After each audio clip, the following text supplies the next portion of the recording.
Feinripp Adventskalender.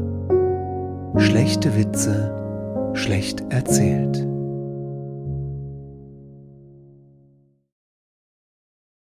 Ey, was ist gelb und kann nicht schwimmen? Mal Alex sein Auto. Ein Bagger. Ja, was ist noch nicht fertig? Ach so. Wissen wir warum? Weil er nur einen Arm hat.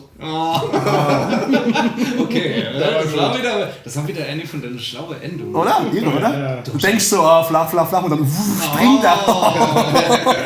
Wisst ihr, was du nicht willst, aber auf der Herschule. Ich hab's nicht Er ist auf der 10 an Luft gesprungen quasi, nicht runter gerade, der Witz.